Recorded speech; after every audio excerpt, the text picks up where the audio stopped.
Good news ration கடைகளில் palm oil துவரம்பருப்பு வாங்குபவர்களுக்கு நல்ல செய்தி. இது சம்பந்தமான ஒரு கூடுதல் தகவலை தான் இந்த வீடியோவில் பார்க்க போகிறோம். இந்த வீடியோ பார்க்கறதுக்கு முன்னாடி இப்போ தான் நம்ம சேனலுக்கு ஃபஸ்ட் டைம் வரீங்க அப்படின்னா மறக்காம சப்ஸ்கிரைப் பண்ணிக்கோங்க. கூடவே சைடில் இருக்கிற பெல் பட்டனை கிளிக் பண்ணிக்கோங்க. சரி, வாங்க தற்பொழுது வீடியோக்குள்ளே போகலாம். தமிழகம் முழுவதும் ரேஷன் கடைகளில் மானிய விலையில் உணவுப் பொருட்கள் விநியோகம் செய்யப்பட்டு வருகின்றன. ஏழை நடுத்தர மக்கள் ரேஷன் கடைகளால் பெரிதும் பயனடைந்து வருகின்றனர். இந்நிலையில் கடந்த சில நாட்களாக ரேஷன் கடைகளில் பாமாயில் துவரம் பருப்பு கையிருப்பு இல்லை என திடீர் அறிவிப்பு ஒன்றை வெளியாக பொதுமக்களை அதிர்ச்சியடைய செய்தது.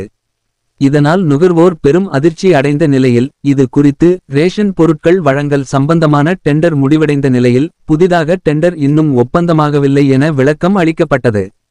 இந்நிலையில் ரேஷன் அட்டைதாரர்களுக்கு துவரம் பருப்பு பாமாயில் கிடைப்பது உறுதி செய்யப்படும் என தமிழக அரசு தெரிவித்துள்ளது நுகர்வோரை மகிழ்ச்சியடைய செய்துள்ளது. இது குறித்து தமிழ்நாடு நுகர்பொருள் வாணிப கழகம் வெளியிட்டுள்ள அறிவிப்பில் மே மாதத்திற்கு வழங்குவதற்காக 419 கோடி ரூபாய் மதிப்பீட்டில் பொருட்கள் கொள்முதல் செய்யப்பட்டதாக கூறப்பட்டுள்ளது. குறிப்பாக 20,000 டன் துவரம் பருப்பு 2 கோடி பாமாயில் பாக்கெட்டுகளை வாங்கி இருப்பதாக உணவுப் பொருள் வழங்கல் துறை விளக்கம் அளித்துள்ளது குறிப்பிடத்தக்கது. அதே சமயம் வரும் மாதங்களில் பற்றாக்குறை ஏற்படுமா என்கிற அச்சமும் நிலவி வருகிறது.